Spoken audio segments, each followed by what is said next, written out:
park, I ain't at the garden. I'm a Harlem nigga, I'm at Dykeman. My favorite shooter had to switch states, trying to stay low from indictments. I've been the same nigga since diapers. Same nigga with no. This is strictlyhiphop.com. I'm Miss Jayyiah, and I'm sitting here with an artist who came in the game and is just restoring the feeling also naturally. Dave East. What's up, mama? How you doing? What's up? I'm good. How you doing? Chilling. I'm good. I'm so happy for you and the success of Hate Me Now. It's definitely moving right now. Definitely, and you know, it was released at the top of October, right? It was top 100 on iTunes, and it's just a 20-track tape filled with just like the most cinematic lyricism, vivid storytelling, and just so much bars. And you know, like from a critic and a fan's point of view, I had to ask you about the depth of your lyrics. You've seen a lot of things on the streets of Harlem, haven't you? Just in life, I'm 27, so I started rapping at like seriously maybe like 23, 24. So up until that point, and then even since then, I done been through mad different shit just to being able to paint it out. That's why I've been able to put out so much music, because it come to me like mad natural. It's like real life shit that I done actually, if I ain't lived through it, my right hand man lived through it, or my brother, or my dad, or like just people that was super close to me. So I got a million stories, like real life stories that I could just translate to the music. How therapeutic is rapping for you?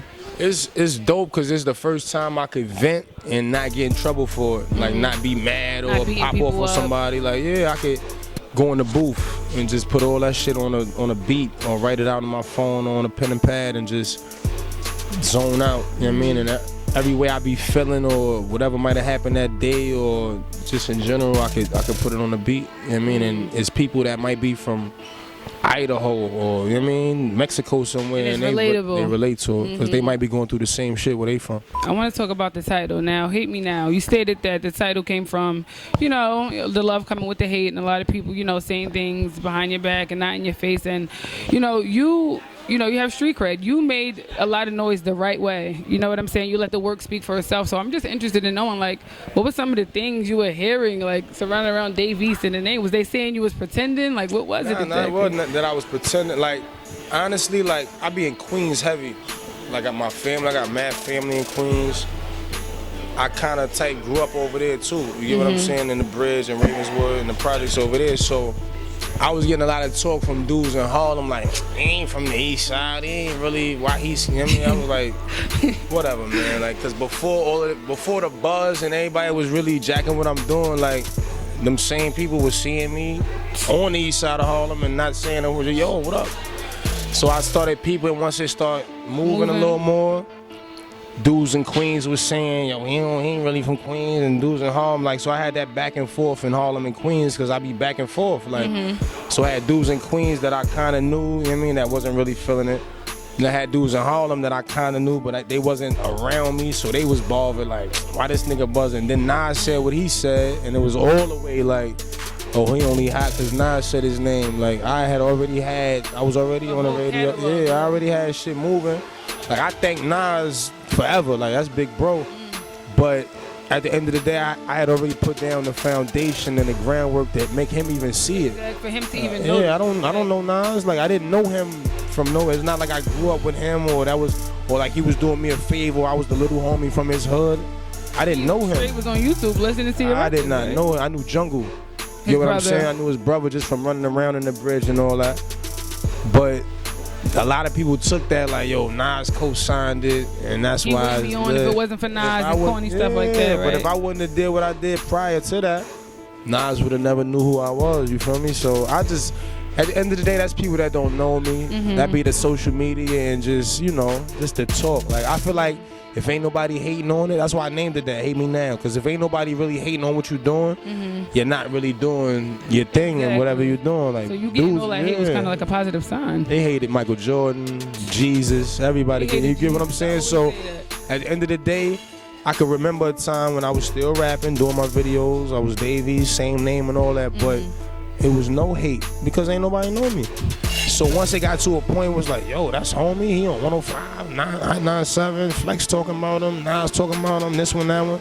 Who the fuck is he? Why like, it just, like, a little lot of funny shit came. So I was like, all right. And I ain't even started. I'm just. That was who is Dave East? No, I had Ben. Ben was my name because I was like, nobody knew me. Yeah. And when I first put Dave East on, that shit came from Instagram. When I first put the Dave East in, they wouldn't let me use that for my name for some reason. Somebody had that already. So I put who is Dave East? Don't nobody really know me. And I just, you know what I mean, I ran with that, and that shit kind of worked. Because it kind of started that question, like who is this nigga? Like, yeah. So let's get down to the nostalgic production of the tape. I mean, oh my gosh, it's so nostalgic, and I know that you was careful in like picking the producers for what they could bring to the project. Tell me some of the producers that produced on Hate Me Now. Hate Me Now got Buddha and Grands, of course. Jalil Beats on there. Sean C and LV on there. Toon Squad, my young boys Toon Squad on there. Rico Suave, he did the KD joint. D-Dot, Angeletti on there. That's one of my favorite producers. He worked with Biggie, and he was on Mace Harlem More album and all that. So to have him on it was crazy.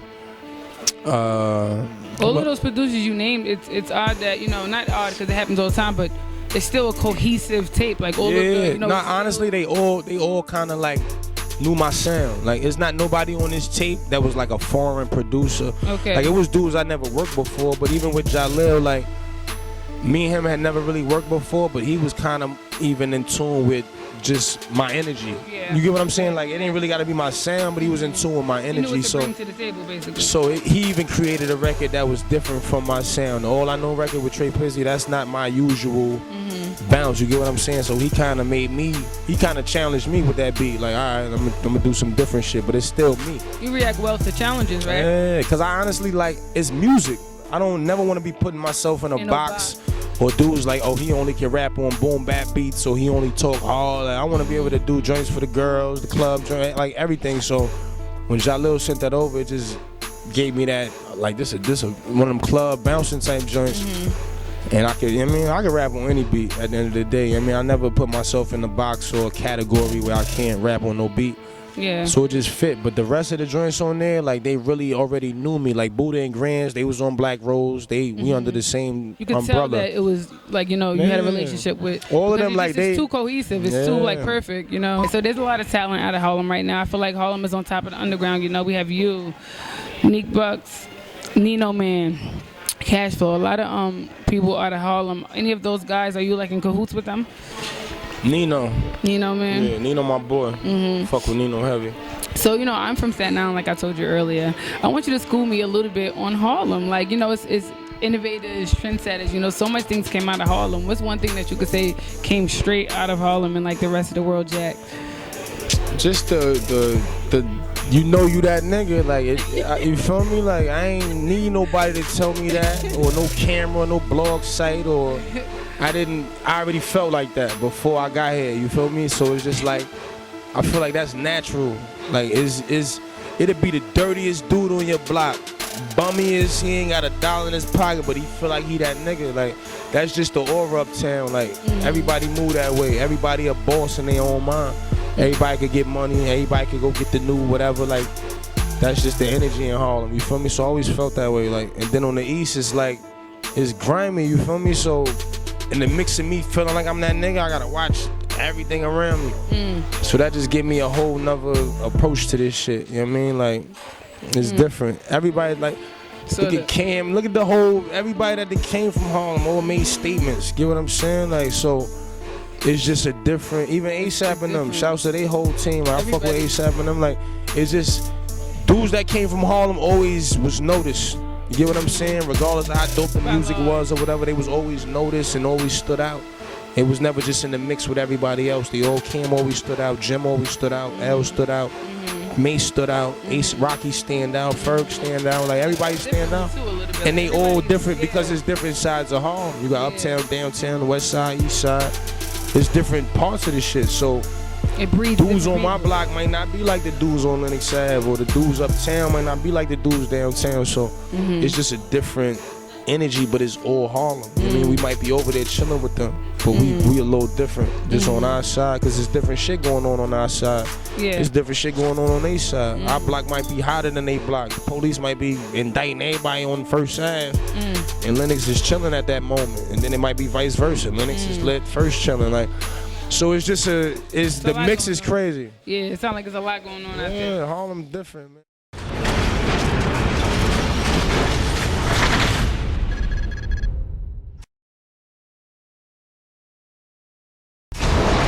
I used to see all of them, from Jim to Joel's, Dame, Cam, Biggs, Oh, wow. Kiss. I used to see everybody come through my block.